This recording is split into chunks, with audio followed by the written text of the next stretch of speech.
Hello दोस्तों, आज हम एक्सप्लेन करने वाले हैं हाल ही में आई हुई मूवी ओडेला 2। तो चलिए दोस्तों, अब हम इस वीडियो को शुरू करते हैं। तो फिल्म के शुरुआत में हम देखते हैं एक ओडेला गांव में एक छोटी सी बच्ची किसी का सिर को लेकर पुलिस स्टेशन में आ रहा होता है। इस नज़ारा को देखकर वहां के पुलिस वाले और वहां के लोग बहुत ही ज्यादा डरने लग जाते हैं। यह सर किसी और के नहीं बल्कि राधा के सर होता है। फिर उसके बाद सीन फ्लैशबैक में जाने लग जाता है। मतलब जिस दिन तिरुपति ने मरा था और तिरुपति को किसने मारा था, उसकी बीवी राधा ने, और उसका सर धड़ से अलग कर दिया जाता है। फिर उसका बॉडी पोस्टमार्टम के लिए ले आता है। फिर वहाँ के डॉक्टर तिरुपति के सर के धड़ से अटैच कर देता है। उसके बाद उसका डेड बॉडी उसके फैमिली वालों को सौंप देते हैं। तिरुपति का भाई और उसका फ्रेंड उस लाश को घर पे ले आते हैं, लेकिन इसका अंतिम संस्कार करने के लिए गाँव का एक भी आदमी इसके पास नहीं आता है, क्योंकि तिरुपति ने काम ही ऐसा किया था। इसके लाश को आने की खबर सुन के पूरा गांव वाले अपने घर के अंदर लॉक कर लिया था। यह बात जानने के बाद गांव के कुछ बड़े लोग गांव के पंडित जी को बुलाकर यह कहने लग जाते हैं, पंडित जी, उस तिरुपति का लाश हमारे गांव में आया है। उस तिरुपति ने हमारे गांव को बर्बाद करके रखा हुआ था। उसने हमारे बेटी को छीन लिया था। मरने के बाद भी उसे सजा मिलने चाहिए पंडित जी। फिर पंडित जी ने एक सोल्यूशन बताता है, और वो है कवरदंड। उसे कभी भी मोक्ष नहीं मिलेगा।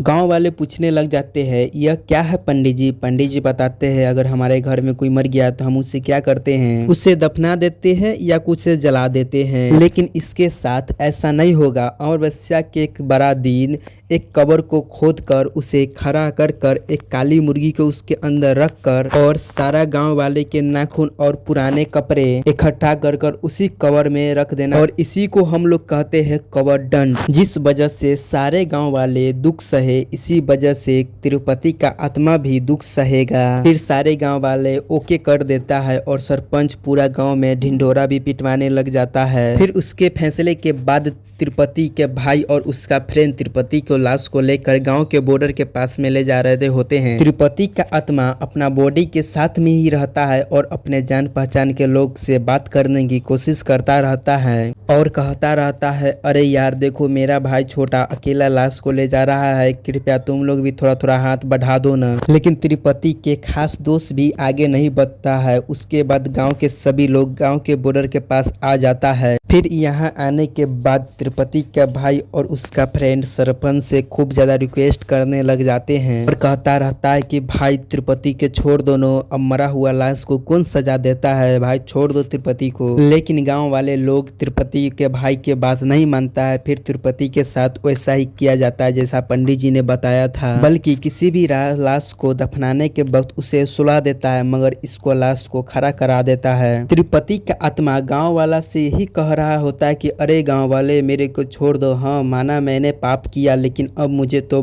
माफ कर दो। लेकिन कोई भी गांव वाला इसका बात नहीं मानता है और उसे वैसा ही कर देता है और उसको लाश को दफना देते हैं। फिर उसके बाद हिमालय के चोटियों पर कुछ 3 साधुओं को दिखाया जाता है। बड़ा साधु अपने शिष्यों से कह रहा होता है कि ओडेला गांव में एक बहुत ही खतरनाक आत्मा जागने वाला है। बस उस बुरी आत्मा को मात्र एक मौका मिले तो उस ओडेला गांव को पूरा सत्यानाश मिटा में रख देगा। फिर उसी में से एक शिष्य पूछता है, गुरुजी अब उस गांव को कौन बचाएगा? तो फिर शिष्य जी बोलते हैं कि जब शैतान का जन्म होता है तो उसी के साथ भगवान का भी जन्म हो जाता है, किसी न किसी रूप में। वह समय जल्द ही आने वाला है। मूवी के सीन में यह तीनों साधु आते जाते रहते हैं। खैर, इस कांड के हो जाने के बाद हमें सीन 6 महीना बाद में दिखाया जाता है, जहाँ पे ओडेला गांव में सभी लोग हंसी खुशी रहते थे। फिर काफी समय के बाद इस गांव में शादी होने वाला था, जिससे पूरा गांव खुशी पूर्वक रहता था। खैर, उसी रात पंडित जी उस शादी वाला के यहाँ जा रहे होते हैं, तभी कुछ लड़के बैठे हुए थे और दारू पी रहे होते। तभी वो लड़के बुलाते, अरे पंडित जी यहाँ आइए और 2-4 घूंट मार के जाइए। फिर पंडित जी वहाँ पे चले जाते हैं। दारू पीते समय कुछ बातचीत भी होने लग जाता है। इन्हीं लड़के के साथ में उस लड़की का जिसका शादी हो रहा था उसका कजिन बैठा हुआ था। वो लड़का बहुत ही ज्यादा दुखी होता रहता है और कहता है, पंडित जी मैं उस लड़की से प्यार करता था और उसका शादी हो रही है। उसका मैंने हर एक ख्वाहिश पूरा किया, बचपन से लेकर आज तक मैंने उससे प्यार करता रहा, लेकिन उसने मेरा प्यार को समझ ही नहीं पाया।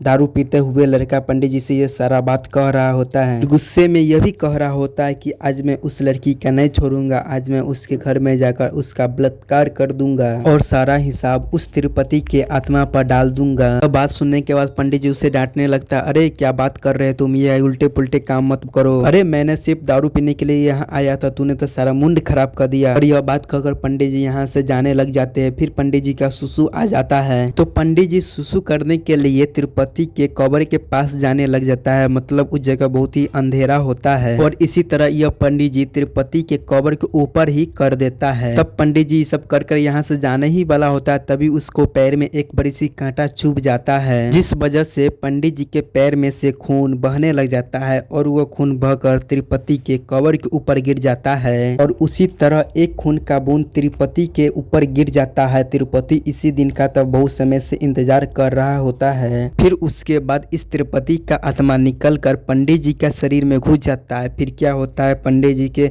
बाइक को उड़ाते हुए उस शादी के मंडप में चले जाता है। ऐसे तो पंडित जी मुहूर्त रखने के लिए आए हुए होते, लेकिन इसी दौरान यह कांड हो गया। घर के अंदर आते ही उस तिरुपति के आत्मा इस दुल्हन को देखकर मदहोश होने लग जाते हैं। वो सोचने लग जाता है कि मैं मरने के बाद भी अपना ख्वाहिश पूरी करूंगा, यही मेरे पास एक अच्छा मौका है इस गांव के अच्छा सबक सिखाने के लिए। फिर उसी के बाद दुल्हा दुल्हन अपने कमरे में जाते हैं और वो दोनों आपस में रोमांस करने लग जाते हैं। फिर उसी के बीच में पंडित जी कमरा तोड़ कर आते हैं और दुल्हा के मारने लग जाता है और जान से दुल्हा को मार देता है। दुल्हन कहने लगती है, अरे पंडित जी तुम पागल हो क्या, अगर यह बात मेरे पापा जी को पता चलेगा तो तुम्हें मार ही डालेंगे।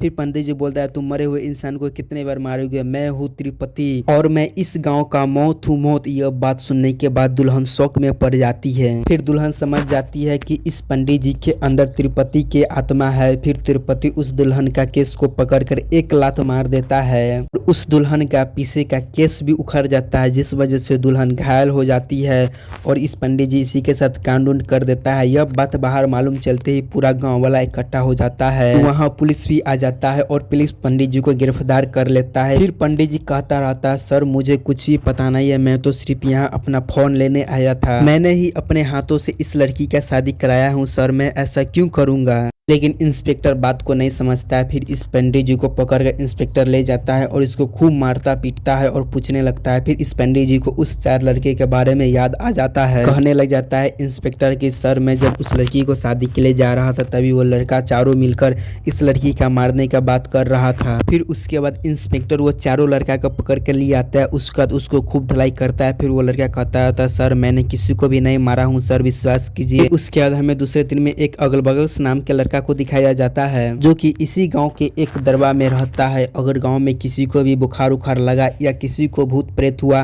तो इसी के पास में जाकर ठीक करवाता रहता था। फिलहाल में एक छोटी सी बच्ची का साया पकड़ा हुआ था। फिर उस छोटी सी बच्ची को उस अकबरकर्स के पास में ले जाता है।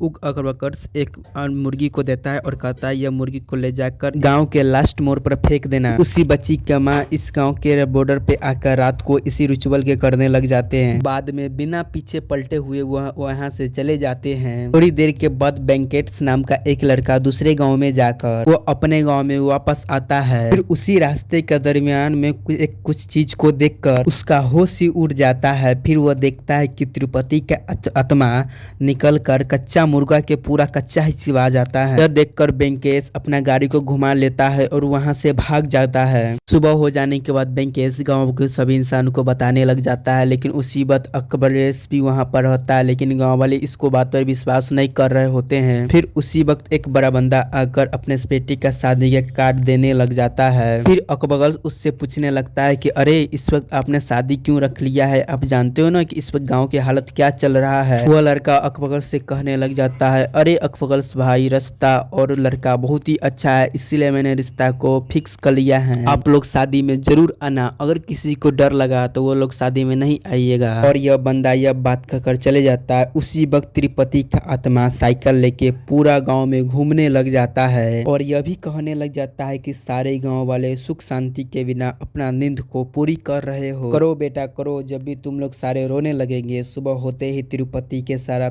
फैमिली मेंबर तिरुपति के कब्र के सामने पूरा उसका मनपसंद भोजन रखने लग जाता है, जिससे दारू मटर उटर सब रख देते हैं। कब्र के पास में साइकिल को देखकर तिरुपति के माँ तिरुपति के छोटे बेटा से डांटने लग जाते हैं कि तुमने ये साइकिल को यहाँ क्यों ले आए हो। तिरुपति का भाई कहने लग जाता है, अरे मैं क्यों लाऊंगा, मैं पागल हूँ क्या। तिरुपति की माँ कहती है, जरूर तुम ही ने लाए होंगे, चलो अब ले चलो। उसके बाद तिरुपति के पूरा फैमिली मेंबर यहाँ से चले जाते हैं। उसके बाद तिरुपति का आत्मा कब्र में से निकलता है और सारा सामान को खूब खाने लग जाता है। कुछ दिनों के बाद इस गांव में एक लड़की का शादी होने लग जाता है। ये वही बंदा का बेटी था जिसने ऊपर कुछ दिन पहले सभी गांव वाले को काट दिया था। फिर उसके बाद शादी के दरमियान पर शादी गांव के सरपंच वहां पर आके कुछ पैसा देने लग जाते हैं, जिसे देखकर लड़की का पिता और उसका भाई थोड़ा मजाक उड़ाने लग जाता है। लड़की का पिता कहता है कि मैं मानता हूँ कि तुम्हारा पार्टी अभी 16 में नहीं है, मगर 116 रुपया अभी कौन देता है। फिर उसके बाद सरपंच कहने लग जाता है कि अरे तुमने ही तो मेरे बेटी के शादी में 116 रुपया लिखा था, इसलिए मैं भी तो यहाँ लिखवा रहा हूँ और हिसाब बराबर। और यही छोटी सी बात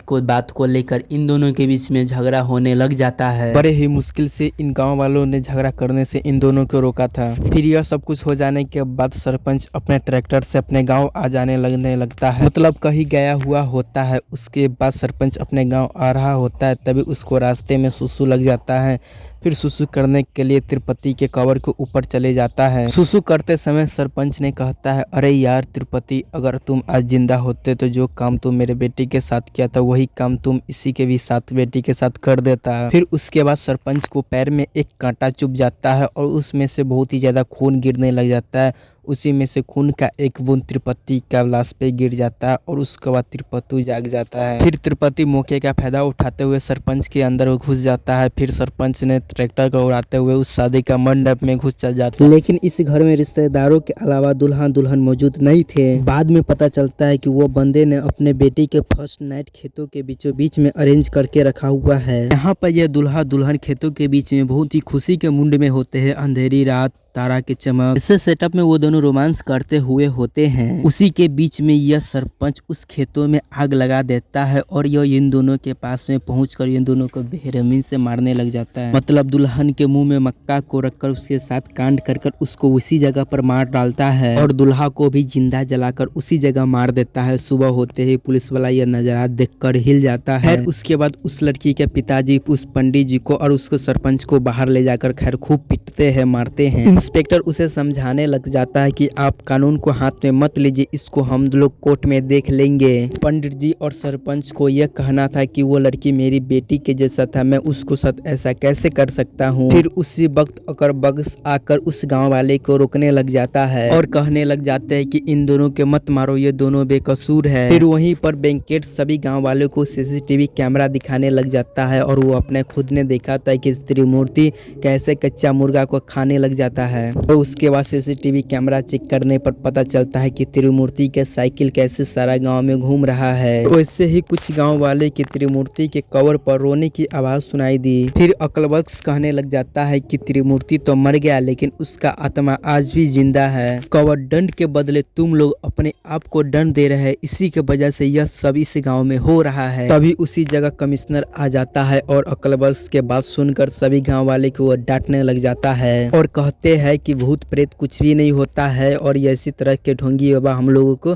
धोखा दे रहा है, क्योंकि हम लोग 2025 में अभी तक जी रहे हैं। क्रिमिनल वो दोनों है और इन दोनों को सजा मिलेगा। फिर अकलबख्श इंस्पेक्टर को समझाने लग जाता है कि सर हमारे गांव के पुजारी पूजा करने के लिए आता है, नहीं कि किसी को हत्या करने की, और हमारे सरपंच साहब भी सिर्फ पॉलिटिकल जानते, नहीं कि किसी को हत्या।